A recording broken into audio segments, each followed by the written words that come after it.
সূর্য ভাইয়া, তুমি আমাকে না পড়িয়ে আপুর দিকে কি দেখছো? ছোট্ট মেয়েটা আমার বাঁ হাতের কেনো আঙুল ধরে কথাটা বলল, আর তাতে আমার আয়রার দিক থেকে নজর সরে আরহার দিকে এলো। এতটা সময় ধরে যার দিকে তাকিয়েছিলাম সে হলো আমার এক্স আয়রা, আর যে আমাকে ডাক দিল সে হলো আমার এক্সেরই ছোট্ট বোন আরহা। এখন মাত্র ক্লাস 3-তে পড়ে। আপনারা ভাবছেন এক্সের বোনকে কেমনে পড়াচ্ছি, তাই তো? বা এক্স কিছু বলে না নাকি? আরে ভাই, সেই ন্যাংটা থুকু গত 3 বছর ধরে আয়রারা আমাদের পাশের বাসার দোতলা ভাড়া নিয়েছে, আর আমাদের বাসা এখানেই। তা জন্মের পর থেকে আমি জানি। না না, এটা তো কোনো মতেই বিশ্বাসযোগ্য না। সরি, জ্ঞান হওয়ার পর থেকে জানি। আমি এসএসসি পরীক্ষায় জিপিএ প্রাপ্ত হলে আমার এক্সের মাই সে আমাকে তার ছোট মেয়েকে পড়ানোর জন্য আহ্বান করেন, আর তখন আমি না করতে পারিনি। তার কারণ হলো আয়রাকে আমার খুব ভালো লাগে, কিন্তু তখনও আয়রা তা জানতো না। তাই এইরকম ভালো একটা সুযোগ আমি কিছুতেই হাতছাড়া করতে চাইনি। আমিও সম্মতি দিয়ে দেই আয়রার আম্মুকে। পরে কলেজে ভর্তি হয়ে আয়রার ছোট বোন আরহাকে সন্ধ্যার দিকে পড়াই, আর এই ফাঁকে আয়রাকেও ইমপ্রেস করে ফেলি। তবে রিলেশনটা বেশি দিন টিকাতে পারিনি। ও সূর্য ভাইয়া, আমি এই শব্দটার উচ্চারণ পারছি না। কই হারালে তুমি? কোনটার দেখি তো? এটা। এটা হলো হৃদয় প্রফুল্ল ছিল তাদের। তারপর আরহা পড়তে লাগলো। আয়রা অবশ্য পাশের টেবিলটার চেয়ারে বসে তার পড়া দেখছিল, আর আমি তখন কি মনে করে তার দিকেই তাকিয়েছিলাম আর গালাগালিও করছিলাম। গালাগালি কেন করছিলাম জানেন? শালি আমার দিকে অনেক খাটাইছে। যাদের জিএফ পাশের বাসায় থাকে শুধুমাত্র তারাই বুঝবে আমার দুঃখটা। পানি থেকে তেল সব কিছু বাজার থেকে আমাকেই আনতে হতো।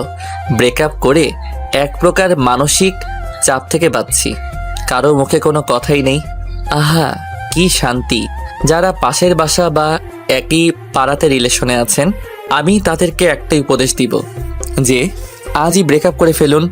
দেখবেন আপনার থেকে দুনিয়াতে আর কেউ শান্তিময় মানুষ হতে পারে না। আরহাকে পড়ানো শেষ করে আমি আমাদের বাসায় চলে এলাম। রুমে এসে ফোনটা অন করলাম। অন করার পরই দেখতে পাই বৃষ্টির 12টা মিসড কল স্ক্রিনে।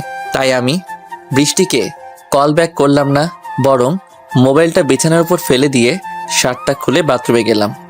2 নম্বর করতে লাগলাম। চলুন এই ফাঁকে বৃষ্টির পরিচয়টা সেরে ফেলি। বৃষ্টি, হ্যাঁ ভাই, বৃষ্টির কথাই বলছি। এটা আবার আপনারা আকাশের মেঘ ভাইবেন না প্লিজ। পাঠক ভাইয়া, মিয়া খলিফার কথা কন্যাই, এতে আমি সন্তুষ্ট। আবারও বৃষ্টি আমার বর্তমান জিএফ। মেয়েরা ভাবছে এত জিএফ পালেন কেমনে, তাই তো? আরে আপু, ছেলেদের জিএফ না থাকলে মনে হয় পৃথিবীতে তার থেকে বাইচা থাইকা কোন বালছিরি। এর থেকে ঘুমের ওষুধ খাইয়া ঘুমানোই ভালো। সরি পাঠক ভাইরা। বৃষ্টির কল ব্যাক না করার 2টো কারণ। ফার্স্ট, কল ব্যাক করলে ফোনের ভিতরেই কথার মাধ্যমে মেরে ফেলবে। সেকেন্ড, প্রথম যে কথাটা বললাম সেটা বুঝতে হবে সে কেমন মেয়েরে বাপ। এদিকে আমার 2 নাম্বার করাও শেষ হলো। তাই হাত মুখ ধুয়ে রুমে এসে অন্য একটা শর্ট পরে নিয়ে চুলগুলো ভালো করে ঠিক করে নিলাম। তারপর রুম থেকে বাইরে চলে আসতে লাগলাম, কিন্তু কি যেন আমার চোখ দেখলো। তাই ব্যাকে গিয়ে দেখতে পেলাম আমার বড় বোন সাবিহা অন্য অচেনা একটা ছেলের সাথে একই বিছানায় বসে বসে কথা বলছে। তাই আমি রুমে ঢুকলাম। আমাকে দেখে দুজনেই দাঁড়িয়ে গেল এবং সাবিহা আপু বলল, বাবু, তুই এখানে কি করিস? তার আগে বলো আপু, ছেলেটিকে? আমি বলছি। বলুন। আমি সহ আমার ফ্যামিলি আসছে আপনার বোনকে দেখার জন্য, আর আমাদের একা কথা বলার জন্য আলাদা করে রুমে পাঠিয়েছে তারা সকলেই। আর আমি হচ্ছে শ্যাম। ও, তার মানে দোলা ভাই। ঠিক আছে, কথা বলুন। বাই দ্য ওয়ে, আপনার নাম কি? আমি সূর্য হুসাইন। তাহলে বাবুটা কার নাম? এটা আমি ডাকি ভালোবেসে। আপু আমি চললাম বলে রুম থেকে তাড়াতাড়ি চলে এলাম বড় একটা রুমে। রুমে এসে দেখি আব্বু আম্মু আর দাদা মিলে ছেলের ফ্যামিলির মা বাবা ও একজন মেয়ে কথা বলা বলি করছে। তাই আমি সেখান থেকেও পাশ কাটিয়ে চলে যেতে লাগলে আব্বু বলে উঠল, সূর্য, এদিকে আয় তো। কি বলো? এই মেয়েটি বোধহয় এখানে থেকে বোর হচ্ছে, তুই বাবা ওকে ঘুরে ঘুরে সব দেখা। আব্বুর কথা কখনো মানা করার সাহস হয়নি, তাই মেয়েটিকে নিয়ে পুরো বাড়িটি ঘুরে দেখালাম। বাড়িটা ঘুরে ঘুরে দেখানো হলে মেয়েটি বলল, শুধু কি নিজের বাড়ি দেখাবেন নাকি অন্য কিছু দেখাবেন? আচ্ছা চলুন বাইরে যাওয়া যাক। তারপর দুজন বাহিরে আসলাম। মেয়েটিকে সবকিছু ঘুরিয়ে ঘুরিয়ে দেখিয়ে আবার নিয়েও এলাম আমাদের বাড়িতে। তারপর তারা চলে গেল। আমিও নিজের রুমে গিয়ে শুয়ে পড়লাম। সকাল হলে আপু ডেকে চলে গেল, তাই আমিও ঘুম থেকে উঠে রেডি হয়ে নাস্তা করে কলেজের দিকে এগিয়ে চললাম। কলেজে আসার পর আমি রুমে আসতে লাগলাম, কিন্তু হঠাৎ করেই ইন্টার ফার্স্ট ইয়ারের ক্লাসরুম থেকে আহ শব্দ আসলো। কিন্তু আমি জানি ইন্টার ফার্স্টের ছাত্রছাত্রীদের আজকে ছুটির দিন, তাই আমি এগিয়ে গেলাম সেই দিকে। কিন্তু জানালাটা দিয়ে কিছুই দেখতে পেলাম না, আর শব্দ আসছিল না। তাই দরজার দিকে চোখ দিলাম, আর দেখতে পেলাম দরজাটা খোলা অবস্থাতেই চাপানো আছে। তাই আমি এগিয়ে গেলাম দরজার দিকে। দরজাটা ধাক্কা মেরে আমি ভিতরে ঢুকে দেখতে পেলাম আমার জিএফ বৃষ্টি আর আমাদের কলেজ পিয়নের ল্যাংটা শরীর, আর তারা যৌন মিলনে লিপ্ত ছিল। আমি সেখানে দুজনকে দেখে থ হয়ে গেলাম। আমাকে দেখে পিয়ন লোকটি তার লুঙ্গি পরে নেয় এবং রুম থেকে বেরিয়ে পড়ে, আর বৃষ্টি হালকা করে শাড়ি পরা অবস্থাতে আমার কাছে চলে আসে। আমি কিছু বুঝে উঠতে পারার আগে বৃষ্টি আমাকে তার সর্বশক্তি দিয়ে আমাকে ভিতরের দিকে ধাক্কা দিয়ে দরজা বন্ধ করে বাঁচাও বাঁচাও চিৎকার করতে লাগলো।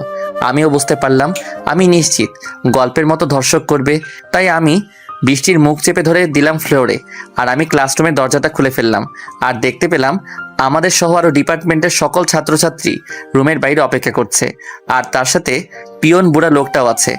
আমার কোনো কথা না শুনে সবাই আমাকে মারতে লাগলো। মারতে মারতে বেহুশ করলো আমায়।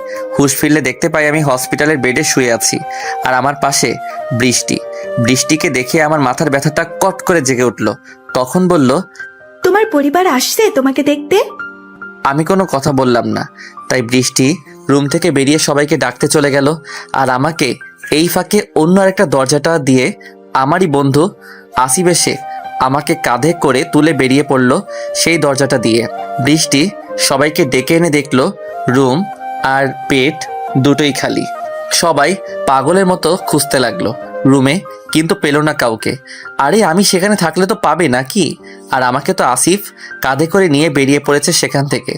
অনেকটা দূরে আমাকে কাঁধে করে আনার পর আসিফ আমাকে নামালো একটি গাছের নিচে এবং ও পাশে বসলো আর বলল, তুই তোর গার্লফ্রেন্ডে ধর্ষণ করলি কেন সূর্য? মেয়েটির কাছে চাইলেই তো সব দিয়ে দিত। সত্যি বলছি আসিফ, আমি বৃষ্টির সাথে কিছু করিনি। তারপর পুরো ঘটনা খুলে বললাম আসিফকে। আসিফও এরকমই আন্দাজ করেছিল, তাই তো আমার পরিবারকে অপমানের হাত থেকে এমনকি আমাকেও মামলা টামলার হাত থেকে বাঁচিয়ে নিয়েছে। যখন দেখতেই পারবেন আমি হসপিটালে আছি, তখন তারা কাকে দোষারোপ করবে? আর আমার ফ্যামিলিরও কোনো মান সম্মান হানি হবে না। শোন সূর্য, তোর এখানে থাকাটা একদমই সেফটি নয়, তাই বলছি তুই এখান থেকে অন্য শহরে চলে যা। আর আমি চাই না তোর বোনের বিয়েতেও কোনো ধরনের সমস্যা দেখা দিক তোর জন্য। তুই ঠিক বলেছিস। তখন একটা বাস চলে এলো। আসিফ আমাকে ধরে ধরে বাসের মাঝখানের দিকে সিটে বসিয়ে আমাকে কিছু টাকা ধরিয়ে দিল। আমাকে আলবিদা জানিয়ে চলে গেল আসিফ। আমিও বাসের সিটে বসে আছি। হাত পায়ের ব্যথাটা টানতে লাগলো ঘুমানোর জন্য, তাই আলতো করে চোখ জোড়া বন্ধ করে নিলাম আর ঘুমিয়েও পড়লাম। কিছুটা সময় পার হলে বাসের হেল্পার মামাটি চলে এলো আর আমার কাঁধে হাত দিয়ে বলল, মামা ভাড়াটা দিলে উপকৃত হব। আমি পকেট থেকে আসিফের টাকাটা বের করলাম আর তাকে সেই নোটটা দিলাম। হেল্পার মামা নোটটাকে একবার পর্যবেক্ষণ করে বলল, কই যাবেন মামা? জানি না। জানি না মানে? আপনাদের বাসটা কোথায় থামবে? তখন হেল্পার একটা জায়গার নাম বলল, কিন্তু তেমনটা খেয়াল নেই। আমিও বলে দিলাম সেখানেই নামবো। মামা 1000 টাকার খুচরা দিতে পারবো না, আপনার কাছে খুচরা থাকলে দেন। কিন্তু আমার কাছে তো এই একটাই নোট আছে। তাহলে ওয়েট করেন, খুচরা হলে আমি আপনার থেকে টাকাটা নিয়ে নিব। ঠিক আছে। তারপর সিটে হেলান দিয়ে বসে থাকি আধা ঘন্টা। 1 ঘন্টা পর পর লোকজন উঠছে আর নামছে, কিন্তু ঘুম আর আসছে না। তাই আমি বাসের কাছে জানালাটা দিয়ে উকি দিলাম বাহিরের দিকে। দেখতে পেলাম রাস্তার দু সাইডে সরিষার ফুলে ফুটে উঠেছে সমস্ত জায়গা। হালকা ঠান্ডা মৃদু হাওয়া বইছে তার গায়ে। মৌমাছিও কিছু কিছু কীট পতঙ্গ বসে আছে ফুলের পাপড়ির উপরে, আবার কিছু কিছু পোকামাকড় উড়ে বেড়াচ্ছে। তবু হঠাৎ করে আরহা এবং আয়রার কথা মনে পড়ে গেল। তারা জানতে পারলে কী বা ভাববে আমাকে। তারপরও সেগুলো মনে করতে চাইলাম না। তারপরে হেল্পার মামা আমার কাছ থেকে 1000-এর নোটটি নিয়ে খুচরা দিয়ে দিল আমায়। ভাবতে লাগলাম কই যাব, কী বা করবো অচেনা অজানা শহরে, কার কাছেই বা থাকবো, কি নিয়ে থাকবো। মনে পড়লো মোবাইলের কথা। পকেটে হাত ঢুকিয়ে দেখি মোবাইলটাও নেই পকেটে। হয়তো মাইরের এক পর্যায়ে মোবাইলটা খতম হয়ে গেছে। এগুলো নিয়ে ভাবছি, তখন হেল্পার মামা সবাইকে নামতে বলল, কারণ বাসটি আর কোথাও যাবে না। তাই বাস থেকে আস্তে আস্তে নেমে পড়লাম। নামার পরই বাসটা চলে গেল আমাকে রেখে। শহরের রাস্তা, আর এদিকে সন্ধ্যা ঘনিয়ে এসেছে, আর পেটের ভিতরেও ক্ষুধার আগুন জ্বলছে। তাই আমি টং চায়ের দোকানে গিয়ে একটা পাউরুটি ও বিস্কুট সাথে চা নিলাম। খাওয়া শেষ করে বিলটা তাকে দিয়ে আস্তে আস্তে হাঁটতে লাগলাম। হাঁটবো আর কত দূর এই অসুস্থ শরীর নিয়ে, আর রাতও বেশি ঘনিয়ে এসেছে। তাই আমি রাস্তার সাইডে শুয়ে পড়লাম। অনেক রাত হলে কিসের যেন আওয়াজে আমার ঘুমটা ভাঙলো। তাই বসে পড়লাম। বসে দেখতে পেলাম একটা মেয়েকে দুজন ছেলে ডিস্টার্ব করছে। তাই আমি অসুস্থ শরীর নিয়ে সেদিকে এগিয়ে গেলাম। গিয়ে দেখতে পাই মেয়েটির জামাতে হাত দিচ্ছে একজন ছেলে। তাই আমি সেই হাতটি ধরে ফেললাম, আর তা দেখে অপর ছেলেটি আমার গাল বরাবর একটা ঘুষি মারলো। আর এক ঘুষিতেই আমি মাটিতে লুটিয়ে পড়লাম, আর জ্ঞান হারিয়ে সেন্সলেস হয়ে পড়লাম। কয়েক ঘন্টা পর জ্ঞান ফিরলে দেখতে পাই আমি একটা রাজমহলের মতো সুন্দর একটা কামরার বিছানায় শুয়ে আছি। তাই আমি উঠে বসে পড়লাম বিছানার উপর। কি বলবো, রুমটা যে এত সুন্দর, মুখের ভাষাতে তা প্রকাশ করা সম্ভব না। আমি বিছানার উপর বসা থেকে উঠে দাঁড়িয়ে দাঁড়িয়ে রুমটা দেখতে লাগলাম। দেয়ালের সাথে প্রিন্টিং আকারে সাজানো অনেক ছবি, সাদা নীল আকাশের মেঘালো 7 রং মিলে আরেকটা প্রিন্টিং, উড়ন্ত পাখিদের, শামুক ভাঙা, আরো অনেক কিছুরই প্রিন্টিং আঁকানো। সেগুলো দেখছি, তখনই পিছন থেকে একটি মেয়ে আমাকে ডাকলো। মিস্টার, আপনি অসুস্থ শরীর নিয়ে উঠতে গেলেন কেন?